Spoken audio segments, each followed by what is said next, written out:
Hello students, कैसे हैं आप लोग। स्वागत है एक बार फिर से आपके अपने यूट्यूब चैनल AKIT सॉल्यूशन में।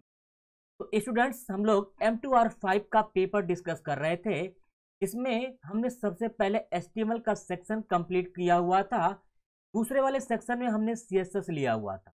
CSS का लगभग आधा से ज़्यादा कवर हो चुका है टॉपिक। आज हम डिस्कस करेंगे CSS की टेबल प्रॉपर्टी के ऊपर। तो CSS में हम लोग टेबल को बहुत ही अच्छे तरीके से हैंडल कर सकते हैं।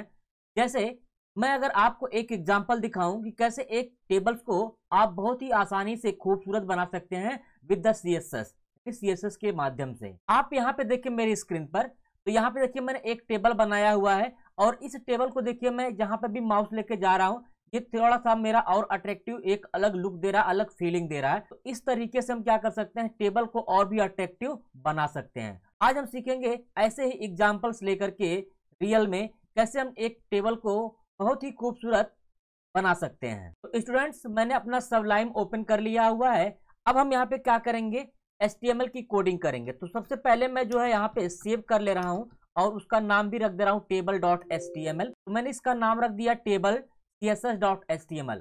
अब इसमें हम क्या करेंगे, पूरा इसकी कोडिंग करेंगे, टेबल बनाएंगे। अर्थात चूंकि हमारा जो लेआउट अभी आपने देखा वो लेआउट पहले HTML में बना हुआ था, तो हम यहाँ पे क्या करेंगे, HTML में सबसे पहले पूरा इसकी एक हेडिंग बना देते हैं, टेबल प्रॉपर्टीज। तो मैंने बना दिया टेबल प्रॉपर्टीज। अब यहाँ पे क्या करेंगे, एक टेबल का स्ट्रक्चर हम जो है डिजाइन कर ले रहे हैं। स्टूडेंट्स, मैंने यहाँ पे कुछ स्टूडेंटों के नाम यहाँ पे ऐड कर लिए हैं। अब हम क्या करेंगे, इसका सबसे पहले चल करके अपने ब्राउजर पे प्रीव्यू देखते हैं कैसा इसका प्रीव्यू आ रहा है। तो स्टूडेंट्स, अगर आप यहाँ पे देखें प्रीव्यू, मैंने गूगल क्रोम पे इसका प्रीव्यू आपको दिखा दिया है। इस तरीके से अभी हमारा शो कर रहा है डिटेल्स।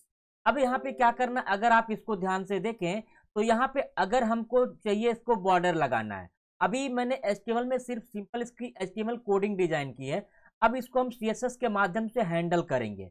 तो जाएंगे अपने इस वाले पेज पे और एक नया पेज यहाँ से क्या कर लेते हैं, इंसर्ट कर लेते हैं और उसका यहाँ पे नाम रख देते हैं सेव करके CSS। यहाँ पे मैंने उसका नाम रखा table.css। अब यहाँ पे हम सबसे पहले क्या लेते हैं, एक बॉडी ले लेते हैं और बॉडी में सबसे पहले बैकग्राउंड का कलर रख देते हैं।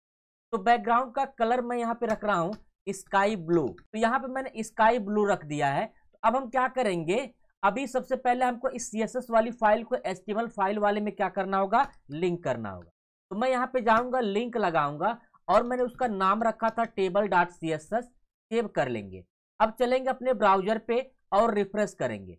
जैसे मैंने रिफ्रेश किया तो यहाँ पे देखिए अब टेबल के पीछे अर्थात हमारा जो बैकग्राउंड कलर है वो आपका स्काई ब्लू हो चुका है। अब हम चलते हैं CSS की प्रॉपर्टी में। तो अब यहाँ पे जो हमने टेबल बनाया हुआ है, इस टेबल के चारों तरफ हम चाहते हैं बॉर्डर आ जाए। तो टेबल के अगर चारों तरफ बॉर्डर चाहिए तो आपको टेबल की प्रॉपर्टी लेनी होगी। अब यहाँ से आपको बॉर्डर लगाना होगा। तो बॉर्डर आप लगाओगे तो बॉर्डर के लिए आपको लगाना है 3 पिक्सल और बॉर्डर कैसा होना चाहिए ये यहाँ से आप डिसाइड कर सकते हो, सॉलिड रेड। ये मैंने दे दिया और यहाँ पे रिफ्रेश करेंगे जैसे ही ब्राउजर पे, तो देखिए चारों तरफ से आपका क्या आ चुका है, बॉर्डर आ चुका है। लेकिन ये बॉर्डर अभी चारों तरफ से है, हम चाहते हैं ये जो हमने कॉलम और रो बनाए हुए हैं उसमें भी बॉर्डर आ जाए। तो यहाँ पे हम टेबल TH TD ये मैंने लगा दिया है। सेव करके जाएंगे अपने पेज को रिफ्रेश करेंगे। जैसे मैं पेज को रिफ्रेश किया देखिए रेड कलर का हमारा देखिए यहाँ पे चारों तरफ से बॉर्डर आ गया और हमारा जो सेल का कंटेंट्स वगैरह है ये भी हमारा क्या आ चुका है, कलर में आ चुका है, रेड के ही। इस तरीके से हमने बॉर्डर यहाँ पे क्या कर दिए, अप्लाई कर दिए हैं। तो स्टूडेंट्स, इस तरीके से आप टेबल में क्या कर सकते हैं, बॉर्डर दे सकते हैं CSS के माध्यम से। अब हमको CSS में टेबल की प्रॉपर्टी यूज करनी है। तो अगर आप यहाँ पे देखें तो ये टेबल अभी थोड़ा सा छोटा दिख रहा है, तो मैं इस टेबल की विड्थ और हाइट बढ़ाना चाहता हूँ CSS के माध्यम से। तो हम जाएंगे अपने कोडिंग में CSS वाले में, यहाँ पे सबसे पहले ले लेंगे टेबल को। अब इस टेबल को लेने के बाद यहाँ पे हम लगाएंगे इसकी विड्थ कितना देना है, जैसे मैंने दे दिया यहाँ पे 250 पिक्सल। तो 250 पिक्सल मैंने विड्थ दे दिया और उसी तरीके से हाइट दे दिया मैंने 200 पिक्सल मैंने हाइट यहाँ पे रख दिया। सेव करेंगे, सेव करके जाते हैं और रिफ्रेश करेंगे।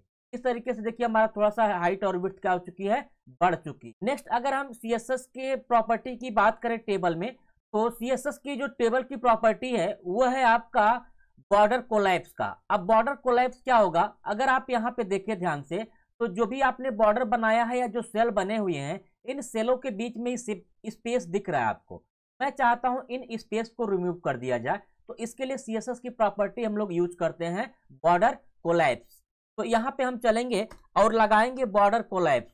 तो मैंने यहाँ पे लगा दिया बॉर्डर कोलैप्स, यहाँ पे बॉर्डर कोलैप्स हो गया। अब बॉर्डर कोलैप्स में इसकी दो वैल्यू होती हैं, एक होती है सेपरेट और एक होता है कोलैप्स। तो इसकी जो डिफॉल्ट वैल्यू होती है वो आपका सेपरेट ही होता है। तो मैं अगर यहाँ पे कोलैप्स कर दूं और सेव कर रहा हूं, यहाँ पे चलकर रिफ्रेश कर रहा हूं, अब देखिए यहाँ पे जो अभी के बीच में गैप दिख रहे थे यानी स्पेस दिख रहे थे, वो स्पेस यहाँ से क्या हो चुके हैं, हट चुके हैं।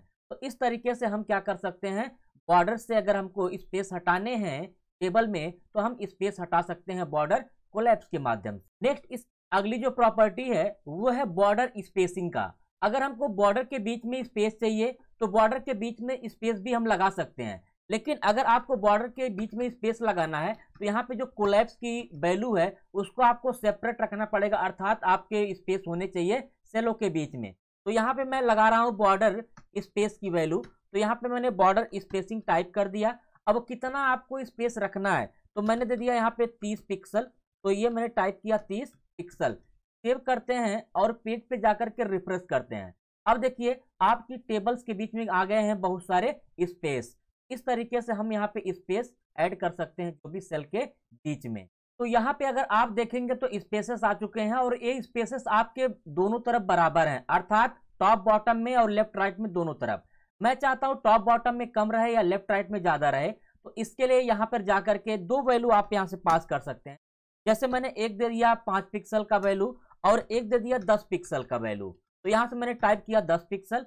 अब जाकर के पेज को रिफ्रेश करेंगे तो अब देखिए यहाँ से टॉप बॉटम में ज्यादा स्पेस आपको दिख रहा है और लेफ्ट और राइट में कम स्पेस आपको दिख रहा है। तो यहाँ से भी इस तरीके से भी हम मैनेज कर सकते हैं जो भी स्पेस हमको मैनेज करने हैं। नेक्स्ट सीएसएस की अगली जो प्रॉपर्टी है टेबल की वो है कैप्शन साइड की। कैप्शन साइड का क्या तात्पर्य होगा कि अगर आप यहाँ पे ऊपर देखें तो टेबल के ऊपर मैंने एक कैप्शन लगाया हुआ है। ये कैप्शन अभी हमारा ऊपर शो कर रहा है, मैं चाहता हूँ ये नीचे बॉटम पे आ जाए, तो इसके लिए हम इसकी प्रॉपर्टी यहाँ से यूज कर सकते हैं। तो चलेंगे हम यहाँ पे टेबल में, अब यहाँ पे लगाएंगे कैप्शन साइड। कैप्शन साइड मैंने लगा दिया और यहाँ पे हम उसका कैप्शन साइड का वैल्यू दे देंगे बॉटम।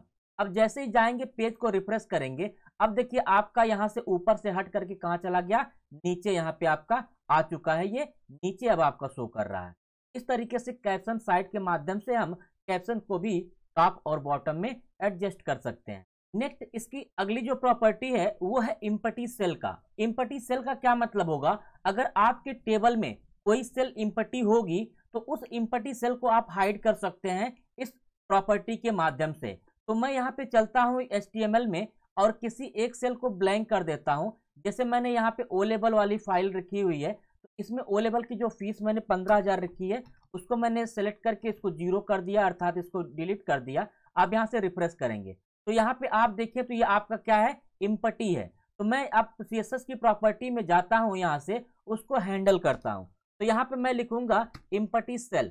जैसे मैंने इम्पटी सेल लिखा, अब इम्पटी सेल में दो वैल्यू हो सकती है, या तो हम उसको हाइड कर सकते हैं या तो उसको शो कर सकते हैं। तो अगर मुझको हाइड करना है तो मैंने हाइड लिख दिया। अब जैसे मैं अभी यहाँ पे रिफ्रेश करूंगा तो इसके जो चारों तरफ बॉर्डर बना हुआ इस सेल के, ये बॉर्डर यहाँ से क्या हो जाएंगे, हट जाएंगे। तो मैं जैसे ही रिफ्रेश करूंगा ये देखिए बॉर्डर क्या हो चुका है, हट चुका है, अर्थात जो भी इम्पटी सेल था वो इम्पटी सेल हमारा इस टेबल से रिमूव हो चुका है। नेक्स्ट टेबल की अगली जो प्रॉपर्टी है वो है आपका टेबल लेआउट के बारे में। अब टेबल लेआउट क्या होगा कि अगर हमारा टेबल में कोई कंटेंट अगर बड़ा होता है, अर्थात ज्यादा लिखना होता है, तो टेबल हमारा किस प्रकार की बिहेव करेगी ये हमारा उसके ऊपर डिपेंड करता है लेआउट के। तो अगर हम यहाँ पे चलें HTML में, तो HTML में चलने के बाद मैं अगर यहाँ पे किसी एक का नाम, जैसे यहाँ पे देखें आप अमन कुमार विश्वकर्मा लिखा हुआ है, अगर मैं यहाँ पे टेबल में आता हूँ, अब जैसे यहाँ पे मैंने क्या किया, ऐसे ही विदाउट स्पेस के मैंने ऐसे पूरा टाइप कर दिया, कुछ भी टाइप कर दिया। अब सेव करते हैं, सेव करने के बाद यहाँ पे जाते हैं और रिफ्रेश करते हैं। तो अब यहाँ पे देखिएगा ये जितना कंटेंट यहाँ पे ले रहा है उतना आपका टेबल का ये जो रो है पहला वाला कॉलम नेम का है, ये इतना इसकी विड्थ बढ़ जा रही है। मैं चाहता हूँ ये विड्थ ना बढ़े या फिर ये ऑटोमेटिक उसमें सेट हो जाए। तो ये जो हमारी टेबल की प्रॉपर्टी डिफॉल्ट रूप से है उसका नाम है ऑटो। ये ऑटो वैल्यू है। अगर हमको इसको फिक्स करना है तो हम इसको फिक्स भी कर सकते हैं। जैसे यहाँ पे आएंगे CSS में और लगाएंगे टेबल लेआउट। इस टेबल लेआउट में हमको अगर वैल्यू को फिक्स करनी है तो यहाँ पे लिख देंगे फिक्स्ड। डिफॉल्ट रूप से ऑटो तो रहता ही है। तो यहाँ पे फिर से जाएंगे और रिफ्रेश करेंगे। अब जैसे देखिए मैंने रिफ्रेश किया तो यहाँ पे जो टेबल की विड्थ थी या टेबल का जो फिक्स था वो उसी के हिसाब से यहाँ से क्या हो गया, सेट हो गया। बाकी जो आपका लिखा हुआ कंटेंट था वो आपका एक्स्ट्रा इधर भाग चुका है। ठीक है, तो इस तरीके से हम टेबल की प्रॉपर्टी वगैरह को भी क्या कर सकते हैं, फिक्स कर सकते हैं। तो मैं वापस ये जो कंटेंट मैंने लिखा हुआ है इसको हटा दे रहे हैं।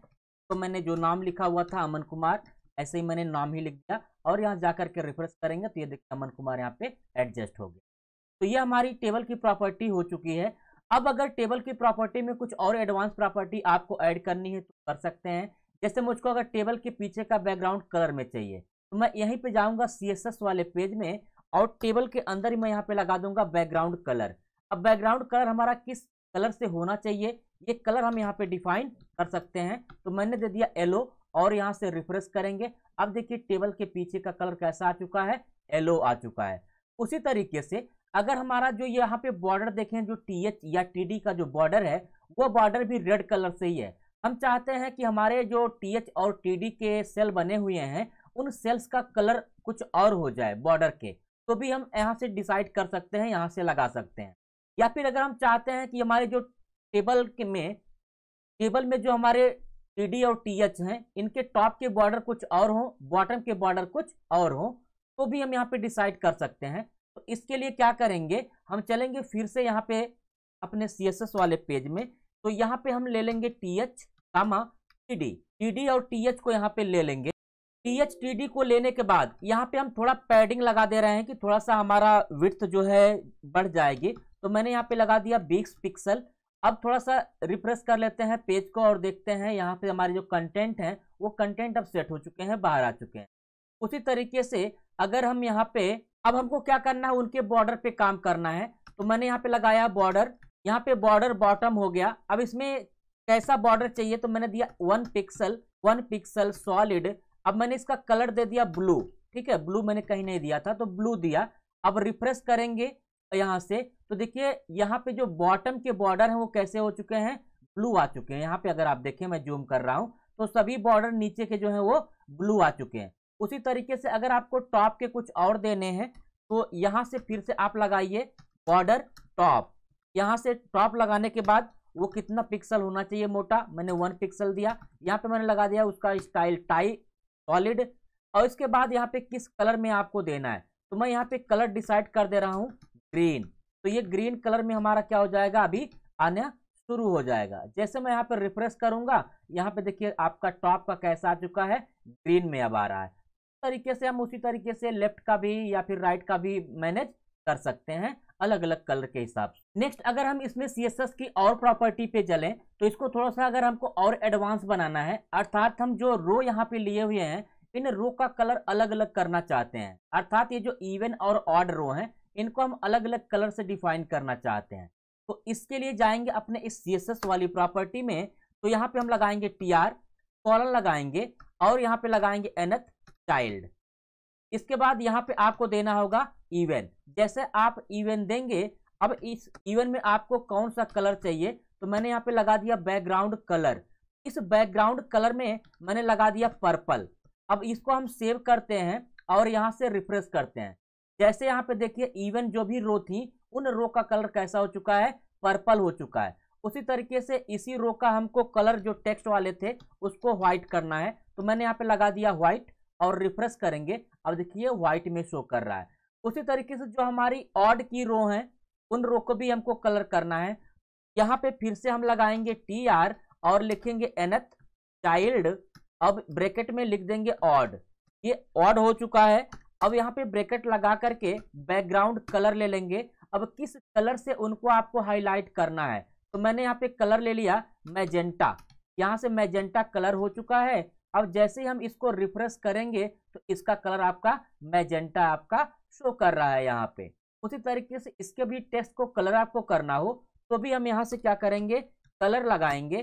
कलर लगाने के बाद जो भी टेक्स्ट का कलर आप देना चाहते हो उस टेक्स्ट का कलर आप यहाँ से क्या कर सकते हो, डिफाइन कर सकते हो। तो मैंने यहाँ से टेक्स्ट का कलर डिफाइन कर दिया येलो। ठीक है, तो ये हमारा आपका लग चुका है। नेक्स्ट इस एक और प्रॉपर्टी होती है एच होवर। जैसे मैंने आपको यहाँ से मूव करा रहा था तो उस तरीके से ये मूव हो रहा था, अलग अलग कलर चेंज हो जा रहा था। तो इसके लिए क्या करेंगे, उसकी एक अलग प्रॉपर्टी होती है एच होवर। इसको देख लेते हैं हम लोग। तो इसके लिए हमको क्या करना होगा, लिखना होगा TR एच होवर। इसके बाद यहाँ पे हम ब्रैकेट लगा देंगे और बैकग्राउंड का कलर कैसा चाहते हैं। जब हम उस पर मूव करें जिस भी रो पे, तो उस रो का बैकग्राउंड कलर कैसा हो। तो मैंने यहाँ पे बैकग्राउंड कलर ले लिया खाकी। इसके बाद यहाँ से उस टेक्स्ट का कलर कैसा हो, तो टेक्स्ट का कलर मैंने रख दिया सियान। सेव करेंगे और रिफ्रेश करते हैं। यहाँ से जैसे रिफ्रेश करेंगे, अब देखिए जहाँ पे भी मैं मूव करा रहा हूँ ये हमारा क्या हो जा रहा है, मूव हो रहा है। हमारा खाकी का कलर अच्छा नहीं दिख रहा है, तो मैं यहाँ से खाकी के कलर को क्या कर देता हूँ, चेंज कर देता हूँ। यहाँ से मैं सियान ही कर देता हूँ और ये जो हमारा टेक्स्ट का कलर है उसको मैं खाकी कर दे रहा हूँ। सेव करते हैं वापस इसका और रिफ्रेश करते हैं। अब देखिए ये सियान हो चुका है आपका कलर, पीछे जो हम आपको हाईलाइट करके दिखा रहे हैं। जिस भी रो पे जाएंगे तो इस तरीके से रो आपकी क्या होगी, हाईलाइट होगी। ये आपको तब मदद करता है जब आपकी टेबल अगर ज़्यादा बड़ी हो, आप किस टेबल पे मूव कर रहे हैं पता नहीं चलता है। ज़्यादा अगर टेबल लंबी होती है तो यहाँ से आप अगर एच होवर प्रॉपर्टी यूज कर लेते हैं तो यहाँ से आपको तुरंत स्पष्ट पता चल जाएगा। लेकिन अगर आप यहाँ पे देखें तो इसका कलर भी आपको अच्छे से नहीं दिख रहा है खाकी वाला, तो मैं यहाँ से कलर ब्लैक ही कर देता हूँ। खाकी की जगह पे हटा करके इसकी जगह पे क्या कर दूंगा, ब्लैक कलर। अब वापस रिफ्रेश करते हैं और जाते हैं तो अब देखिए कलर हमको जो टेक्स्ट है हमारा वो टेक्स्ट हमको पढ़ने योग्य दिख रहा है। इस तरीके से हम टेबल में अलग अलग प्रॉपर्टी यूज कर सकते हैं CSS के। तो स्टूडेंट्स ये वीडियो आपको कैसी लगी, वीडियो अगर आपको अच्छी लगे तो वीडियो को लाइक कर दीजिए और अभी तक आपने मेरे चैनल को सब्सक्राइब नहीं किया तो चैनल को सब्सक्राइब कर दीजिए और बेल आइकन को प्रेस कर दीजिए। मिलते हैं नेक्स्ट वीडियो में, तब तक के लिए बाय बाय, टेक केयर।